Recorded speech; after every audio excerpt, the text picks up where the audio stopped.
Welcome to Perspective, a podcast produced by KEDGE Business School.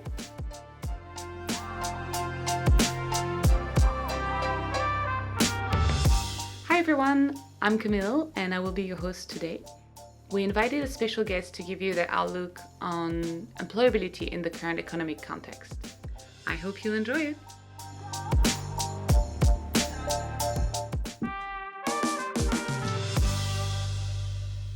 Today I'm welcoming Suzanne Reilly-Pelletier, who is the International Employability Coordinator within the Career Center here at KEDGE Business School. She's been in charge of providing support and sourcing internships and graduate jobs opportunities for students, and doing so for both French students seeking opportunities abroad and international students seeking in France. She's originally from Northern Ireland. You'll hear it in her lovely accent. And prior to joining KEDGE, Susan worked primarily in HR consulting and business English training. Susan, welcome. Thank you. Nice to be here. Nice to have you. You've accepted to meet us today to discuss a topic that's of concern to many people around the world, and more particularly maybe to young people and graduate students who are just beginning their working lives. And that is the issue of employment in an unstable economy. And a global one at that, and in a competitive context due to the fact that many people are going to be looking for employment at the same time following the COVID health and economic crisis. So there's a lot of uncertainty surrounding our economy's future, but could you maybe start by telling us how you think that the internship and job market has been changed during this crisis and what we know today in terms of its impact in the future? Yes, of course. So, as you said, instability is the key word. There are a lot of things that changed very quickly overnight when everybody had to enter into confinement. So this was very dramatic for everybody concerned, both companies and their employees, and of course university and business school students throughout the world. Here at KEDGE, we had many students who were abroad at the beginning of the crisis, who had to come back home, and we saw a lot of companies adapt very quickly. Here at KEDGE, we were able to adapt rapidly, have everything online as of the 16th of March, actually. And in many companies, it was similar. They just rolled everybody onto remote working. So that was fantastic. We were quite surprised at the number of companies who did manage to do that. Obviously, a mixture of a lot of the bigger groups, but also some smaller companies too. A lot more people are going to be on the job market effectively. There have been millions of job losses everywhere. So competitivity is really going to step up, unfortunately. But there are going to be opportunities, and I have been looking at that, obviously, over the past few months, and I can see positive things happening as well. So we'll be able to talk about that too. Can we tell today which are the most impacted sectors, bearing in mind possible geographical discrepancies? Yes, of course. So I looked at several studies because I wanted to get an accurate picture. And obviously we've all heard it on the news. The most impacted sectors are aerospace and defense, airlines, travel and tourism. That's a big one. Insurance, oil and gas industry, the car industry too has been badly hit, and fashion and luxury in general. And what is interesting is I wanted to look at how slowly or quickly we can expect things to start picking up again. So there was a nice report provided by Universum from a McKinsey report, and they were saying actually the fashion industry is expected to restart. It's one of the earliest industries they expect to restart, which I thought was quite surprising. In the early part of, in the second or third quarter of 2020. Then oil and gas and the car industries around the third quarter of 2020 also. Then air and travel in early 2021, followed by aerospace, defense and insurance, which are going to take the longest to pick up again, and that will be towards the end of 2021.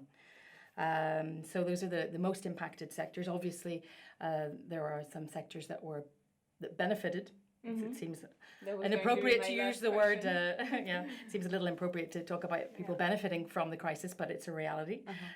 So they were positively impacted in a sense. The health and pharmaceuticals sectors, they were able to take off data protection because everybody was overnight on remote working, so we had to be very careful about protecting the data and being careful with hackers and things like that. So the tech sector in general, and of course, making the link with KEDGE again, online education has really taken off everywhere. There was a lot of training online that you could see via LinkedIn. Everybody's been getting additional certifications, and what was fantastic was the solidarity, because a lot of people were offering free online training, big players and small players, and that was a fantastic opportunity. And a lot of our students and graduates took advantage of that and shared the fact that they were getting trained on LinkedIn by posting, hey, I've just completed this certification. And that's a great thing to do, by the way, to listeners, because obviously it highlights your new skill, and you're also helping the training company make it through the crisis by giving them a little bit of publicity, which they merit for doing the free training. It was those are some of the more positive sides to this. And of course, this crisis required a lot of creativity and innovation. So when you talk about creativity and innovation, we're talking startups. And so there are actually a lot of opportunities in startups already, especially in Europe. And that's great because many job seekers are looking closer to home. So for our students in France, for example, the fact that there are some great opportunities in startups throughout Europe, I'm talking several hundred opportunities, that's something definitely worth checking out. And they're all promoting it actively, of course. And obviously, with communication needs, digital marketing has come to the fore for all companies and agencies alike. So those are some skills that the students and graduates and even executives with several years' experience need to start brushing up on and getting up to date, which is again why they should take advantage of all the online stuff. And then in distribution, the supermarkets, although they had to deal with stock management issues, supply chain and logistics problems early on, they quickly found the solutions, and they've redeployed their whole way of working in terms of supply chain, and have come out of it stronger. And also the smaller players, the local distributors, because we couldn't go beyond a kilometre, so people were able to benefit from that as well with local produce. So that's been great, and I think there's been a change in some consumer behaviour with regard to that. Certainly, I saw it in my neighbourhood here in Bordeaux, and we've seen it on the news throughout the world. It's the same thing. Okay. I'm sorry. Did you want to? No, I also wanted to mention the luxury sector, because I was talking earlier about redeploying supply chain, and they were really up top when it came to that, coming to the aid of the health sector in general, in particular LVMH. They were fantastic and showed a lot of solidarity, but it was a win-win situation for them, obviously, because it was very good for their employer brand. Right. Yes. So I think there'll be some opportunities there for the students too. Okay. And are certain countries' economies doing better than others in this context? Yes. So again, I did my research to keep it factual. So I'm just citing my sources here. I used a Bloomberg report that was published by the BBC in the UK. And the worst hit country, which people know, is Spain in Europe. It was really the hardest hit, with a quarterly unemployment rate of 25%, which is right up there. Then we have Italy, Germany, and then the US and UK.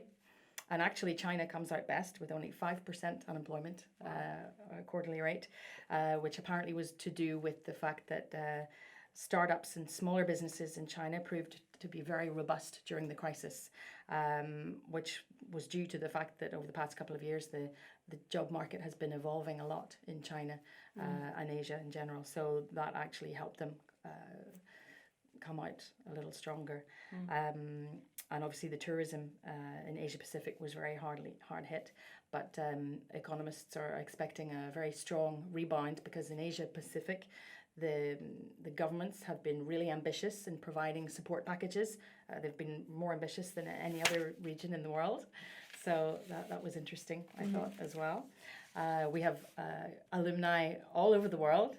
So for any alumni in Asia Pacific listening to this, that's quite positive news to bear in mind. What do you think are the main challenges that companies are going to be facing in this COVID and post-COVID era? I'm thinking more specifically maybe of the onboarding and recruiting of new staff. Yeah, so a lot of changes. Human resources, which we often hear referred to as human relations these days, had to again adapt overnight. And as I mentioned earlier, we saw specific examples here at this school of companies onboarding our students from a distance.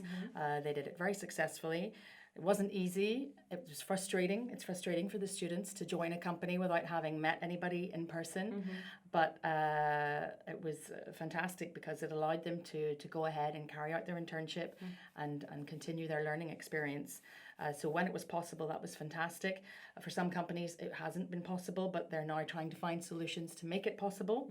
For example, in Adecco in Canada, I spoke to them recently, and she was explaining that they do a lot of remote working anyway, but they need to have access, the students and employees need to have access to the company software.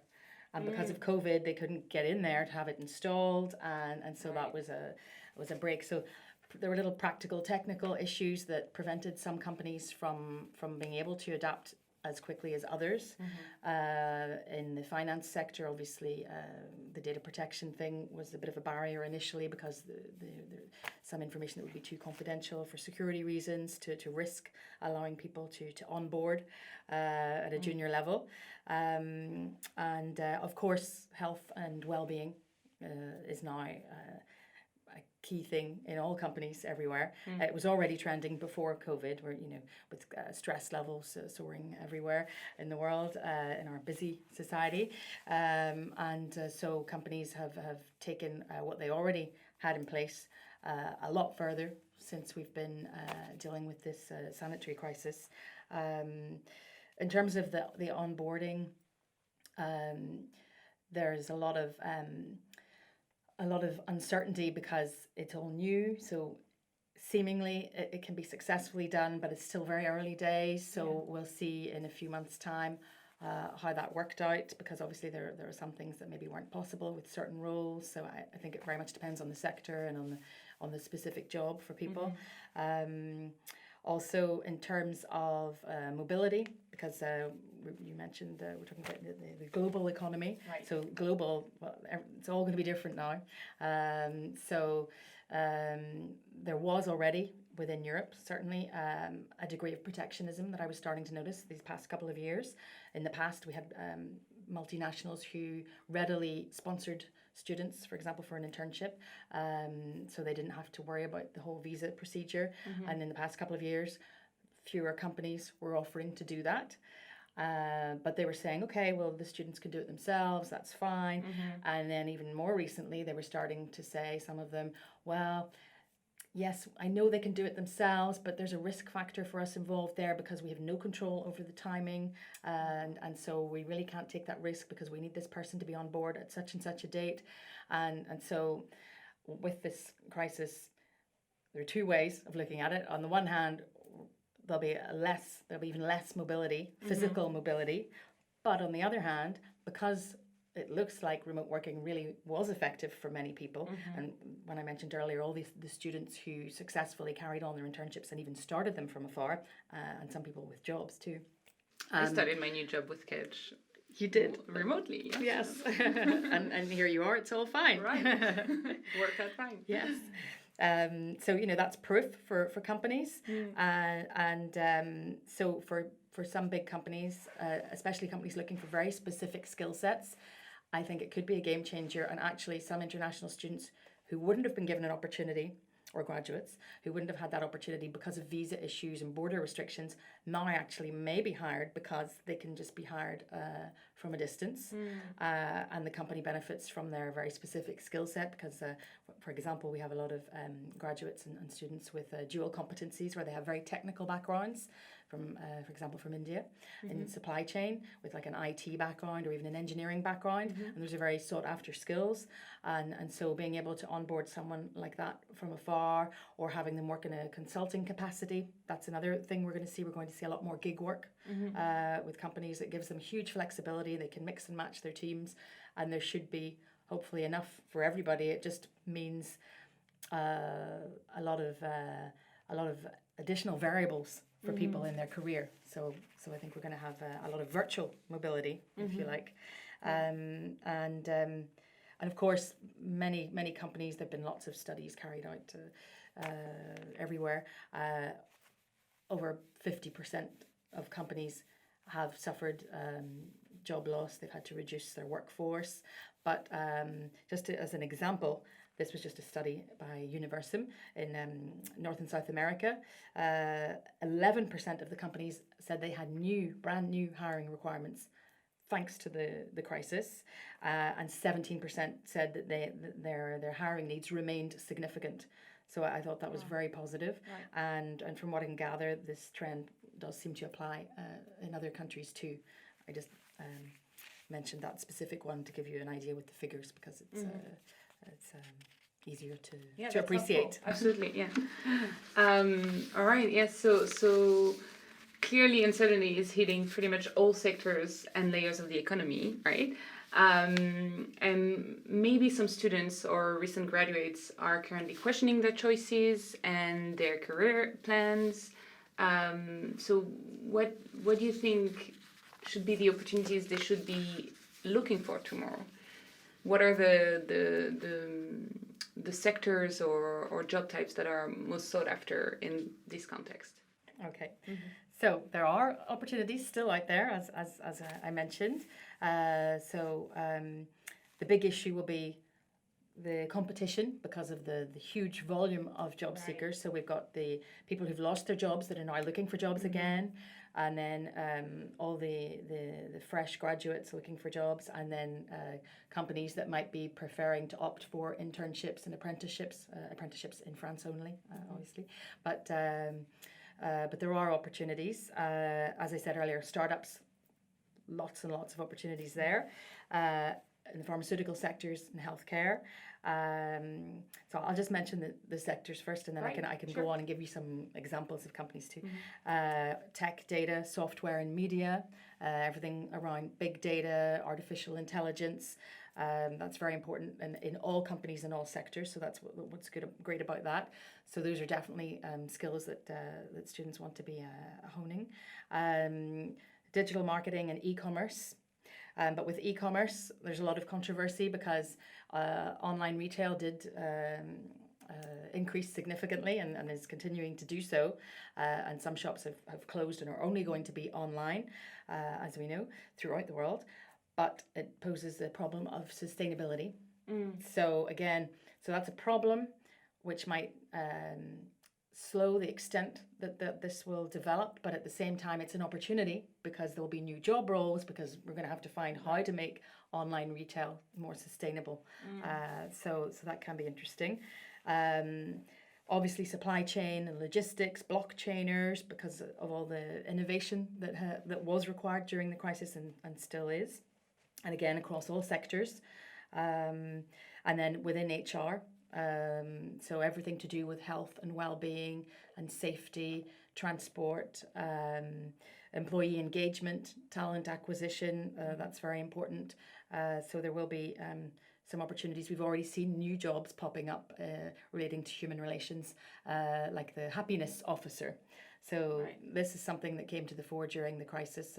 Many companies, and KEDGE included, really pulled out all the stops to offer a lot of morale boosting support and activities and engagement. So it was engagement between employees, and that obviously was important when they were onboarding people too.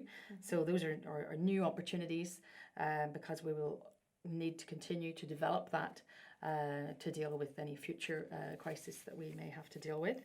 In finance and asset management in particular, there are more opportunities. At the minute, the banks, it's a more complicated, but in trading opportunities, and again, online again, there will be there are some new actors working with hedge funds and things like that, so there will be some interesting opportunities there, and also high level corporate finance and finance opportunities for government organizations. And I would say, even aside from finance, government organizations in general now obviously have had to adapt enormously to deal with the crisis, and international trade has changed dramatically. So again, this is certainly going to create some other opportunities for different skill sets. So that will be interesting. Cybersecurity, that's a bit of an obvious one there, sorry, it's a bit of a list here, but I wanted to give the listeners as much hope as possible. In the fashion and luxury industry, I mentioned earlier LVMH as an example, and that was because of cause marketing. So cause marketing, again, is a fairly recent thing. So again, there'll be opportunities there. And within that, there was also Ferrari and Pirelli who were involved in being innovative with breathing apparatus that they provided to the health sector. So one can imagine they're not just going to forget about that. It might develop a whole new market that didn't exist before, and their competitors are likely to follow suit. And so that should generate more opportunities too. Obviously, this will all take time.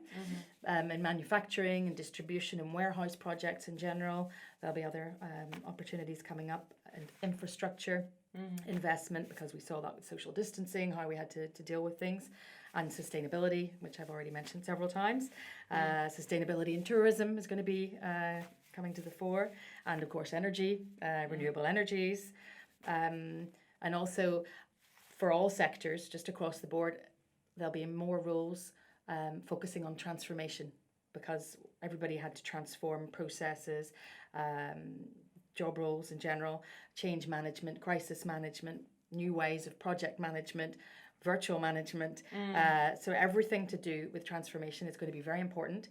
And so it's important for people looking for opportunities to do a keyword search when they're seeking new opportunities, trying to find, because of all the competition, you're all going to be hitting the job boards and applying for everything in the job boards, but there's going to be a new hidden job market with these brand new opportunities, some of them in the pipeline. And when there are opportunities in the pipeline, that's when speculative applications can be effective.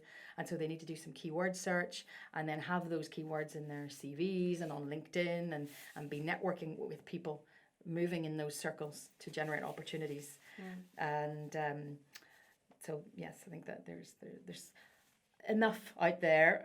It's just going to be a question of survival of the fittest. I'm afraid. I don't want to be negative, but it really means that students are going to have to be very selective about the kind of courses they choose, and really put themselves out there, throw themselves, being more strategic, absolutely. Really adopt a more collaborative mindset than maybe we've seen in the past.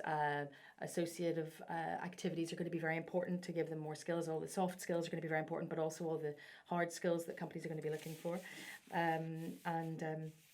Yes, I can give you some examples of companies. If you want. Please go ahead. Yes. So in pharmaceuticals, I know that Merck and GSK and Sanofi have recently and are currently onboarding KEDGErs. So that's positive proof. Yes, good news. Some of them are actually onboarding remotely whilst waiting to be able to enter the country, including international students. So and these are opportunities that have been in Belgium or the Netherlands, for example, and the UK as well, which again is positive news. FMCG and agri companies, so Unilever, Nestle, Danone, they continued to hire throughout the crisis. And I actually attended a fireside chat organised by Universum recently, and Unilever participated in that, and they were explaining how they just carried on with everything, because they already had a lot of things online. and a lot of resources. They were able to adapt quickly. And then they decided to really put the emphasis on engagement with their employees and also showcasing their employee talent and not just things directly related to their job. So there's been a bit more, things have become more human in companies because it was a very scary time. It still is, a lot of apprehension. And so I thought that was nice to see a big group like Unilever adopting that approach. And there's another company, AB InBev, which is a lot of people, it doesn't ring bells. It's actually the number one beer company in the world. Oh, okay. They have Budweiser under their brand, and they're recruiting as usual. And they actually, as of September, are going to be opening applications for several graduate programs that they have, and they are also hiring more experienced people too, and they are continuing with internships. So again, they had to adapt during the crisis, but they haven't suffered too much. So there are opportunities there. GAFAM companies, of course, still hiring. I spoke recently with Google, and you did too, you were telling me. So Google and Facebook have continued throughout, and obviously they were super well equipped to do things virtually. And VMware, I don't know if you've heard of VMware. Again, I've been attending a lot of webinars lately, so I had another webinar. As one does during appointment. It was Job Teaser, our job board, organised a 2-day career event, and VMware were talking, and that is actually a tech company that is behind all the GAFAM, behind everybody with their technology, and it's a huge company, very international, and they're still hiring and business as usual. So that was great. And even though the car industry suffered, depending on the various companies and their financial health at the time, some of them are still hiring. So Renault Group, for example, still hiring, so opportunities there. And I mentioned earlier Ferrari and Pirelli, so in the related car field. Because they were innovative during the crisis, there should be opportunities there too. And then what else? In the Big Four, companies like the Big Four, some of them had to really put recruitment on hold, but others like Capgemini, for example, has been hiring very recently, and is in the middle of hiring people right now as we speak. So in France and abroad. And I know I said earlier that many of the banking groups had put things on hold, but not all of them. Société Générale, for example, has over 1,000 offers at the minute throughout the world, job offers. So they carried on, and Carrefour and Auchan, to name well-known European players, also have opportunities. So there are things out there for everybody. Okay. You just have to be very rigorous and active. Noted. Thank you. And to finish, could you maybe tell us how you think the Care Center, your department within KEDGE, and maybe KEDGE more generally, has shifted the way they work due to COVID? You sort of touched upon that at various occasions earlier, but could you tell us a little more? Yes. So, KEDGE had already developed a lot of things online. We've been digitalizing for the past couple of years here. And in terms of the Career Centre and Employability, we were already doing things from afar because we have so many students. So we have over 12,000 students, as you know, here at KEDGE. And every year we have over 2,000 who are abroad for internships alone. And I'm afraid I don't have the figure for how many are on academic exchange, but we can imagine it's similar. It's a similar figure.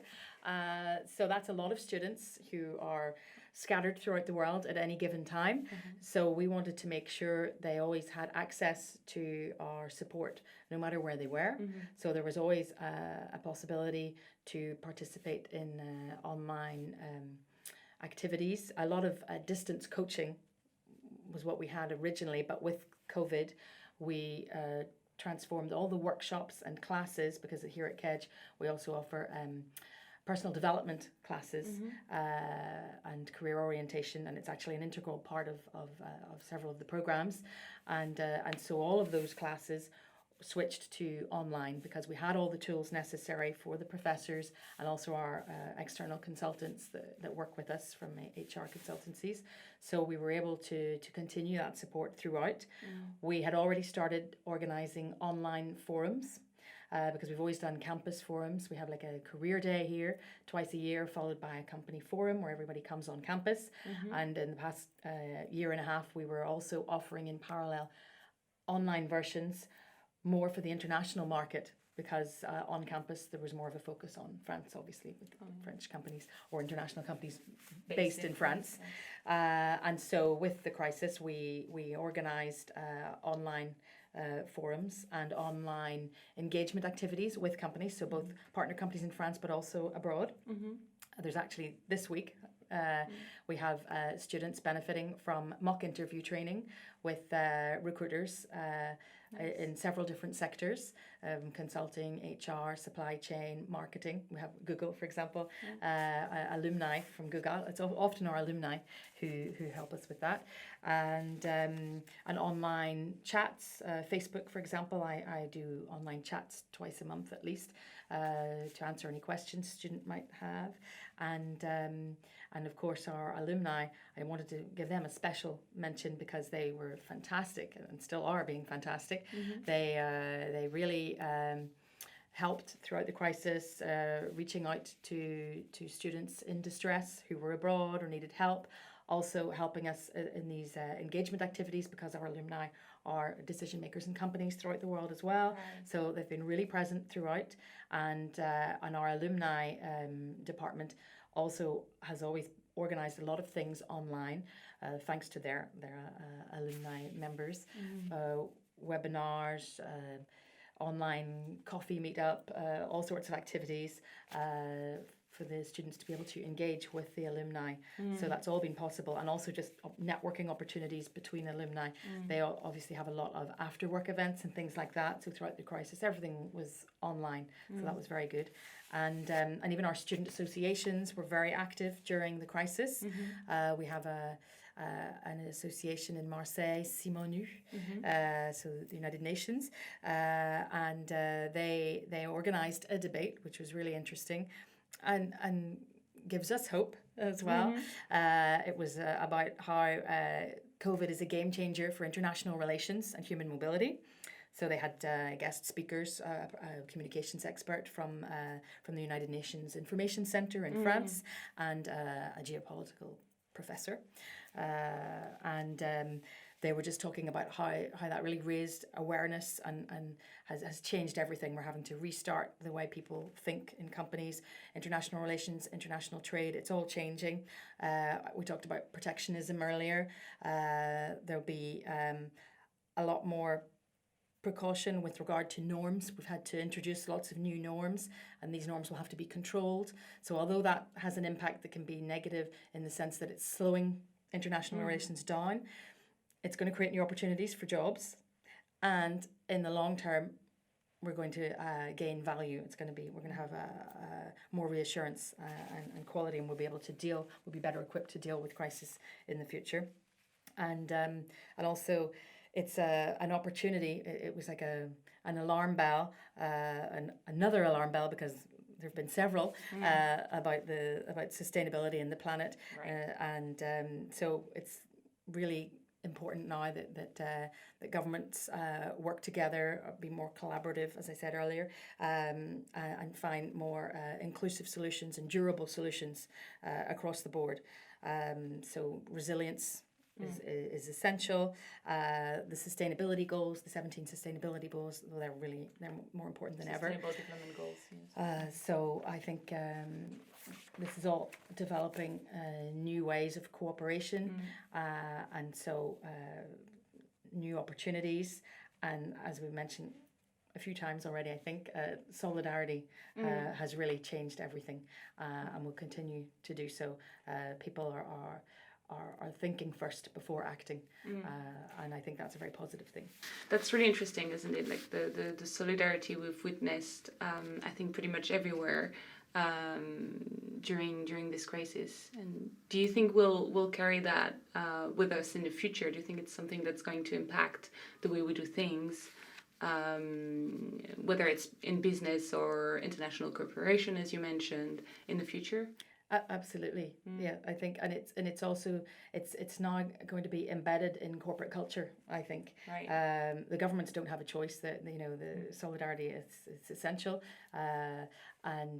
but in many companies now, it's going to be part of their brand, if you like, in a way. And I think the younger generation today, there has been a shift in values recently with regard to that.